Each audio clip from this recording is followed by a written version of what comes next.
Oi, eu sou a Beatriz e hoje eu vim falar sobre os sentidos especiais juntos com a Sara. Bem, os sentidos especiais, eles são aqueles sentidos que dependem de órgãos específicos e especializados para captar os estímulos do ambiente e enviar as informações até o nosso cérebro. Ao contrário dos sentidos gerais, né, como o tato, dor e temperatura, eles que estão distribuídos por todo o nosso corpo, os sentidos especiais, eles vão ter outras funções, né? Já que eles vão ter uma localização nos órgãos específicos e eles vão desempenhar essa função importante na percepção do mundo ao nosso redor. Esses sentidos, eles utilizam os receptores sensoriais especializados, como eu já tinha falado antes, como fotorreceptores na retina, no caso da visão, e quimiorreceptores nas papilas gustativas, no caso do paladar, para fazer assim a interpretação da diferenciação desses estímulos. Nos receptores dos sentidos especiais, é, eles vão detectar os estímulos, né, específicos do ambiente ou do seu sentido e eles vão converter em sinais elétricos, que vão ser enviados ao cérebro para fazer um processamento e interpretação desses sentidos.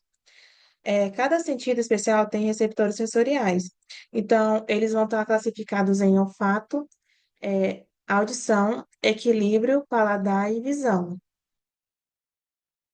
Então, aqui eu deixei meio que caracterizado, pontuando o que cada um faz. Então, na audição, a gente tem o ouvido, que vão ter as células ciliadas. O equilíbrio, ele vai ser na parte do ouvido interno, então vai ter canais semiculares e sáculo e utrículo. O olfato, ele vai ser na parte do nariz, então vai ter células olfatórias. Na língua vai ter as papilas gustativas. E na visão, que vai ser através dos olhos, ou a retina, vai ser através dos cônios e bastonetes. Na audição, ela faz a percepção desses estímulos através da passagem do som, né? Então, o som ele vai passar da nossa orelha externa para a parte interna, fazendo que quando essa passagem ocorra, ela faça uma vibração no nosso tímpano. Essas vibrações, elas vão passar pelos ossos do nosso ouvido, né? E ela vai chegar até a nossa cólica, que é uma estrutura que transforma essas ondas em impulsos elétricos. Então, ele vai fazer que ele chegue esses impulsos até o nosso nervo auditivo, que vai passar para o nosso córtex auditivo e vai captar esse som em forma de informação. Aqui eu tenho sequencialmente o que cada parte faz, então eu vou só explicar por cima. Então, a gente tem a cólica, que é responsável por converter as vibrações sonoras em sinais elétricos, que vão ser interpretados pelo cérebro. A gente tem o nervo auditivo, que faz, que é um feixe de fibras que transporta as informações auditivas da cólica para o cérebro. E por último, a gente tem o córtex auditivo, que é a principal área responsável pelo processamento dessa informação, né, que vai ser recebida, é, incluindo as percepções e fazer a interpretação do som. Então, a gente parte para o equilíbrio, que é a capacidade do nosso corpo de ter a estabilidade e uma orientação correta no espaço. Ela permite meio que a gente, como indivíduo, se manter em pé ou executar movimentos coordenados de forma segura. Essa habilidade, ela meio que vai ser essencial para a nossa postura, movimentação e interação com o ambiente ao redor. O nosso equilíbrio, ele é basicamente controlado mais pelo sistema vestibular, que fica localizado no ouvido interno, que detecta mudança na nossa posição da cabeça ou no movimento do corpo. Ele trabalha junto com o sistema visual e o sistema proprioceptivo, para fazer a detecção da posição dos nossos músculos ou das nossas articulações para manter a estabilidade. No sistema vestibular, a gente vai ter quatro caracterizações de funções. Então, a gente tem os canais semiculares, que são três tubos em forma de arco preenchido com líquido, que detectam movimentos e rotações da cabeça, como a gente fosse girar ou inclinar a cabeça. Então, elas vão fazer a detecção dessa informação. Temos o sáculo e um tríloco, que são estruturas que detectam movimentos lineares, como subir e descer um elevador, e a posição em relação à gravidade. Então, quando a gente está subindo e descendo no elevador, a gente fica meio que instável, a gente está parado, mas o nosso cérebro e essa detecção sabe que a gente também está em movimento. A gente tem as células ciliadas, que são sensores que captam o movimento do líquido dentro dessas estruturas, né, e enviam sinais ao cérebro. A gente também tem o nervo vestibular, que transporta as informações do ouvido interno para o cérebro, que processa e ajusta a postura e o movimento dos nossos olhos. Em relação ao equilíbrio, a gente também pode meio que usar como exemplo a cinertose, né, que é quando ocorre essa desorganização do equilíbrio, pois tem um conflito, né, das informações que são recebidas, já que como se tu tivesse, quando tu tá no carro, tu tá parada ali, mas tá tendo um movimento. Então, muitas das vezes você acaba ficando enjoada, porque o teu corpo, ele sabe que tu tá parado, mas ainda tá tendo aquela movimentação. Então, tem a desorganização dessas informações que faz com que a gente fique enjoada, dê vontade de vomitar e outras coisas. Continuação do sistema sensorial. Olfato, sistema olfativo. O epitélio olfatório localiza-se na parte superior da cavidade nasal e seus neurônios olfatórios se projetam ao bulbo olfatório. As entradas sensoriais dos receptores são transmitidas ao córtex olfatório e daí ao córtex cerebral e sistema límbico. Os neurônios olfatórios fazem sinapse com os neurônios sensoriais secundários do bulbo olfatório.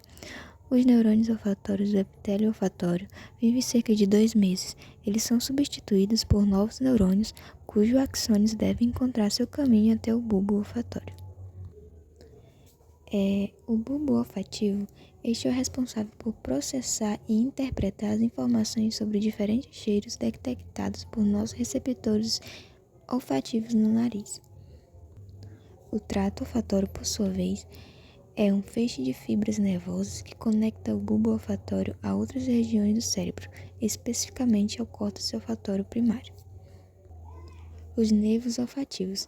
Estes são o principal meio pelo qual o olfato é transmitido ao sistema nervoso central.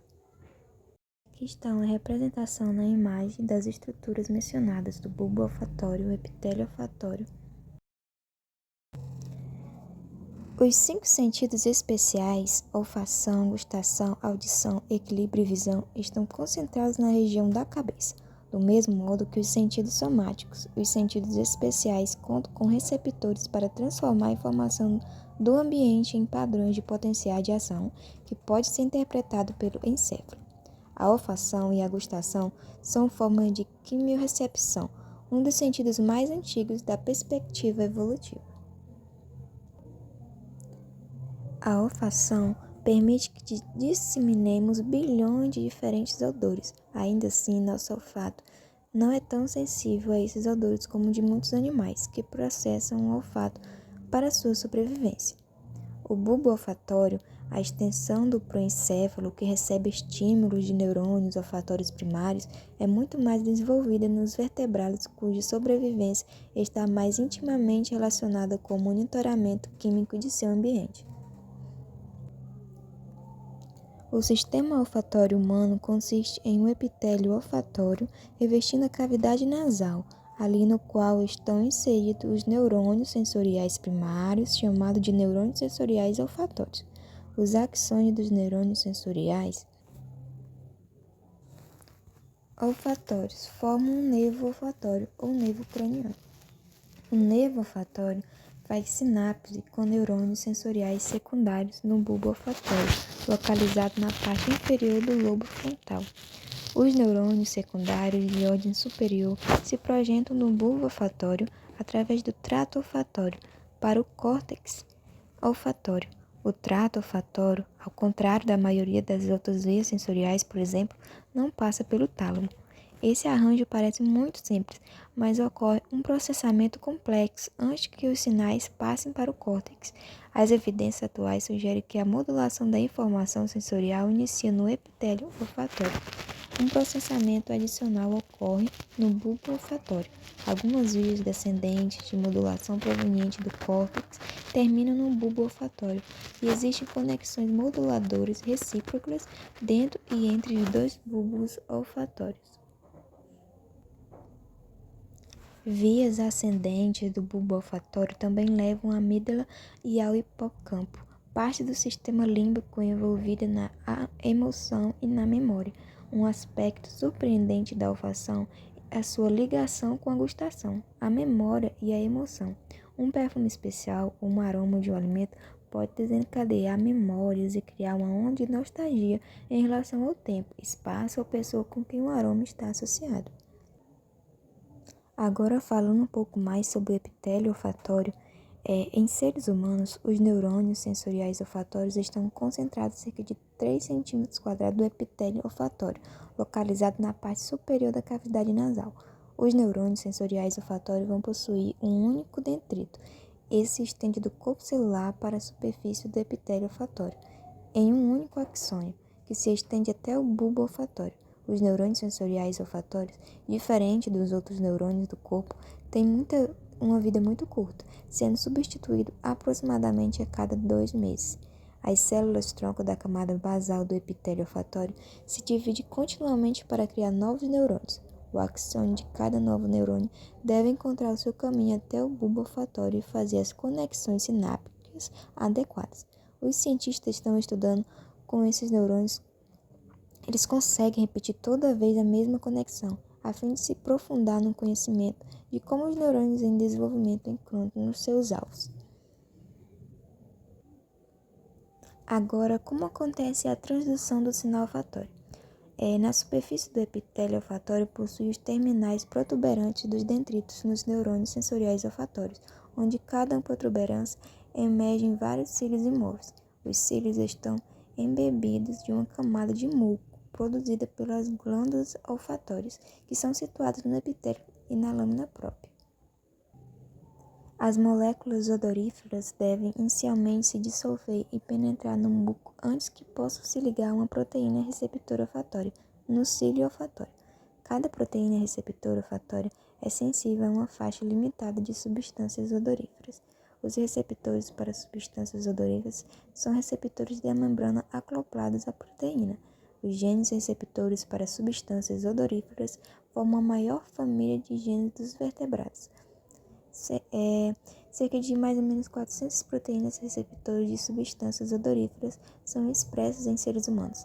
A combinação da maioria das moléculas odoríferas com seus receptores olfatórios ativa uma proteína G especial, que por sua vez aumenta a adenosina monofosfato cíclico intracelular. O aumento na concentração dele abre canais catiônicos dependentes de adenosina monofosfato cíclico, despolarizando a célula. Se o potencial receptor graduado resultante for suficientemente forte, ele dispara um potencial de ação que percorre o axônio do neurônio sensorial até o bulbo olfatório. Acredita-se que cada neurônio olfatório individual contém um único tipo de receptor olfatório que responde a uma faixa limitada de moléculas odoríferas. Os axônios das células com os mesmos receptores convergem para os poucos neurônios secundários do bulbo olfatório, os quais podem modificar a informação antes de enviá-la para o córtex olfatório. O cérebro utiliza informações provenientes de centenas de neurônios sensoriais olfatórios em diferentes combinações para criar a percepção de muitos odores diferentes, exatamente com a combinação de letras que uma palavra diferente. Agora vamos para o outro sentido, que é o paladar. Nossas células sensoriais detectores do paladar ficam localizadas na língua. Elas são agrupadas em pequenas saliências chamadas de papilas gustativas. A gustação ocorre por estímulo químico. As substâncias dos alimentos entram em contato com a saliva e interagem com os receptores das papilas gustativas.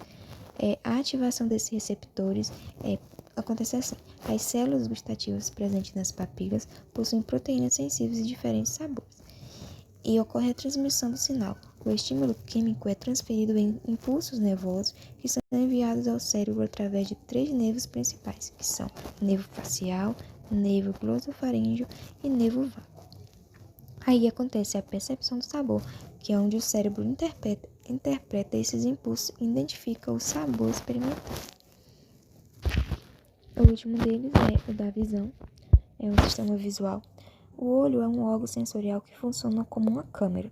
Ele foca a luz sobre uma superfície sensível à luz, que é a retina, utilizando uma lente e a abertura, que é a pupila, cujo tamanho pode ser ajustado para modificar a quantidade de luz que entra. A visão é o processo pelo qual a luz refletida pelos objetos em nosso meio externo é traduzida em uma imagem mental. Esse processo pode ser dividido em 3 etapas. Primeiro, a luz entra no olho e a lente, que é o cristalino, a focaliza na retina.